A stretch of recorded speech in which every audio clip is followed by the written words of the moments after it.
हिंदू ज्योतिष कुछ लोगों के लिए ये किस्मत को समझने की एक चाबी है, तो दूसरों के लिए एक बहुत ही उलझी हुई पहेली। आज हम इसी पहेली को सुलझाने वाले हैं। इसे एक सटीक ब्रह्मांडीय ब्लूप्रिंट की तरह देखने वाले हैं। पहली नज़र में देखें तो ये क्या लगता है?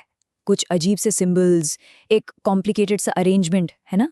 असल में ये एक हिंदू जन्म कुंडली है और ये कोई रहस्यमयी चार्ट नहीं है। ये तो जन्म के वक्त आसमान का एक बिल्कुल सटीक मैथमेटिकल नक्शा है। तो चलिए सीखते हैं कि इस नक्शे को पढ़ा कैसे जाता है। अक्सर लोग ज्योतिष को किसी रहस्य या जादू से जोड़कर देखते हैं, लेकिन जैसा कि हम देखेंगे, हिंदू ज्योतिष की जो नींव है वो जादू टोने पर नहीं, बल्कि बहुत ही सॉलिड कैलकुलेशंस पर टिकी हुई है। ये एक कॉस्मिक ब्लूप्रिंट है, एक नक्शा। इस किताब के जो लेखक हैं डॉक्टर बीवी रमन, वो अपने दादा की एक बात को कोट करते हुए इस पर जोर देते हैं। वो कहते हैं कि सटीक भविष्यवाणियों का जो दिल है ना, वो गणित और खगोल विज्ञान में ही बसता है, और यही वो बुनियाद है जिस पर सब कुछ टिका है। अब इस कॉम्प्लिकेटेड सिस्टम को समझने के लिए चलिए एक काम करते हैं। इसे एक बहुत बड़े कॉस्मिक ड्रामा की तरह सोचते हैं। कुंडली मानो एक स्टेज है और हर ज्योतिषीय एलिमेंट का अपना एक खास रोल है। तो चलिए पर्दा उठाते हैं। देखिए, हर बड़े नाटक के लिए एक मंच तो चाहिए ही। हिंदू ज्योतिष में वो मंच खुद आसमान है, और ये मंच 12 अलग अलग दृश्यों या सीन्स में बटा हुआ है जो हमारी किस्मत की कहानी बयान करते हैं। तो इस कॉस्मिक स्टेज को कहते हैं भज चक्र या राशि चक्र। सोचिए, ये एक 360 डिग्री की बेल्ट है जिसके आर पार हमारे सोलर सिस्टम के सारे ग्रह अपना सफर तय करते हैं। ये वो कैनवास है जिस पर हमारी कहानी लिखी जाती है। और ये जो मंच है, ये 12 बराबर हिस्सों में बटा है। इन्हें ही हम राशियां कहते हैं, मेष, वृषभ, मिथुन और बाकी सब।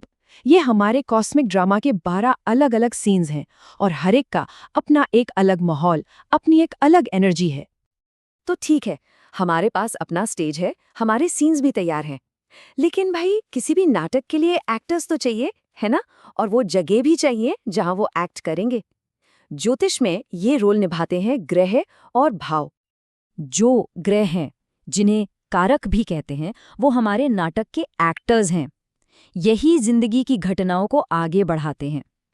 और जो भाव हैं, यानी घर, वो 12 अलग अलग एरिया हैं, जैसे परिवार, करियर या रिश्ते, जहां ये ग्रह अपना असर डालते हैं। तो ये कहानी का कौन और कहाँ है। और ठीक यहीं पर हमें एक बहुत ही जरूरी अंतर देखने को मिलता है। ये वो पॉइंट है जहां हिंदू ज्योतिष वेस्टर्न एस्ट्रोलॉजी से बिल्कुल अलग हो जाता है, और सब कुछ इस बात पर आकर टिक जाता है कि आप उस कॉस्मिक स्टेज को मापते कैसे हैं। वेस्टर्न एस्ट्रोलॉजी सायन या चलायमान राशि चक्र का इस्तेमाल करता है, जो वसंत विषुव से शुरू होता है, मतलब एक ऐसा पॉइंट जो पृथ्वी के मौसमों के साथ बदलता रहता है। वहीं हिंदू ज्योतिष निर्यण या स्थिर राशि चक्र का इस्तेमाल करता है। ये आसमान में एक फिक्स तारे से जुड़ा है, जो असल नक्षत्रों के साथ अलाइन रहता है। तो ये एक तरह से मौसम वर्सेस सितारे की बात है। तो सवाल ये है कि ये फर्क है ही क्यों? इसका जवाब एक बहुत ही छोटी सी खगोलीय घटना में छिपा है। पृथ्वी का अपनी धुरी पर बहुत धीरे धीरे डगमगाना। इसे कहते हैं विश्वों का आयन चलन। क्योंकि हमारी पृथ्वी एकदम गोल नहीं है, एक लट्टू की तरह थोड़ा सा वॉबल करती है। और इसी वॉबल की वजह से जो चलायमान राशि चक्र का स्टार्टिंग पॉइंट है ना, वो फिक्स्ड तारों के मुकाबले बहुत बहुत धीरे धीरे पीछे खिसकता जाता है। अब इस अंतर को करेक्ट करने के लिए हिंदू ज्योतिष एक बहुत ही इंपॉर्टेंट कैलकुलेशन का इस्तेमाल करता है। इसे कहते हैं अयनांश। सीधे शब्दों में कहें तो ये इन दोनों राशि चक्रों के स्टार्टिंग पॉइंट्स के बीच का एग्जैक्ट एंगुलर डिफरेंस है। ये एक करेक्शन फैक्टर है। तो असल में ये काम कैसे करता है?